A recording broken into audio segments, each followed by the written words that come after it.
Statement Bharat जो भी दे, लेकिन पार्लियामेंट जब चल रही होती है और आप राहुल गांधी को सुने तो आपको कहीं भी एक कन्विक्शन नहीं होती कि आप अपनी ऑपोजिशन को समझा पा रहे हैं। तो अगर आप ऑपोजिशन को नहीं समझा पा रहे तो देश को कैसे समझाएं? ऑपोजिशन स्वभाव से ही समझना नहीं चाहता है, इसीलिए तो ऑपोजिशन है। अगर आपकी अपेक्षा है कि सरकार कोई तथ्य को प्रस्तुत करेगी और ऑपोजिशन उसको स्वीकार करके शांत हो जाएगा, तो वो ऑपोजिशन नहीं है ना।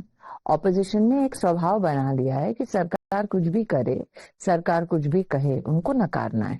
जहां तक कि देश का सवाल है, मुझे लगता है देश कन्विंस है, तभी तो बार बार मोदी को प्रधानमंत्री बना रहा है। लेकिन देश कन्विंस नहीं होता तो नरेंद्र मोदी को प्रधानमंत्री नहीं बनाते। लेकिन सवाल तो उठते हैं कि अगर रिविजन है तो नाविका जी, एक इवॉल्विंग डेमोक्रेसी में जहां पॉपुलेशन आपकी बढ़ रही है, जहां रोजमर्रा की जिंदगी में नए सवाल, नई चुनौतियां, वहां पर नए समाधान सरकार लाती है। तो ये कहना कि हम एक यूटोपियन स्टेज पे हैं जहां सबका समाधान हो गया है, कोई सवाल खड़े नहीं होंगे, ये खुशफहमी से कम नहीं है। जहां तक कि एसआईआर की आप बात कर रहे हैं, तो इलेक्शन कमीशन जो प्रोसेस कर रहा है वो क्या कर रहा है कि फर्जीवाड़ ना हो। करेक्ट। अब फर्जीवाड़ ना हो, क्या ये सिर्फ भारतीय जनता पार्टी का एक लक्ष्य है? लेकिन राहुल गांधी कहते हैं उनके पास एक एटम बॉम्ब है। वो तो कब से एटम बॉम्ब लेकर घूम रहा है, फट नहीं रहा है ना। फट रहा है कहाँ? 2024 में वो मेजॉरिटी प्रधानमंत्री कौन है? फटा होता प्रधानमंत्री कोई और होता ना। कल कोर्ट और कैन यू इमेजिन कि बार बार आपसे कह रहे मैं विस्फोट कर दूंगा, कंस्ट्रक्टिव कुछ नहीं कह रहे।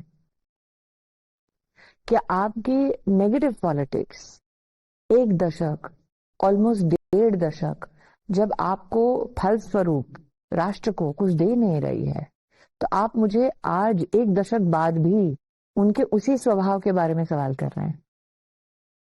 आपका सवाल नहीं बदला क्योंकि उनका स्वभाव नहीं बदला है। आपका आउटलुक बदला है। मेरा आउटलुक कैसे बदलेगा जब आउटकम नहीं बदल रहा?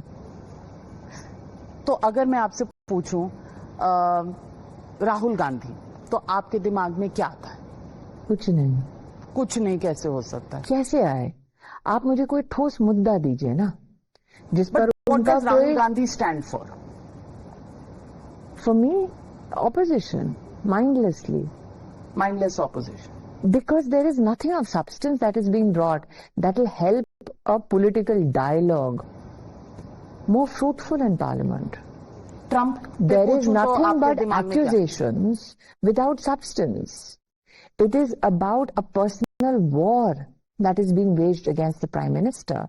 It is as though it is pulling at the ends of a vendetta politics or a vendetta narrative. Principally, as a citizen, give me something purposeful to reflect on.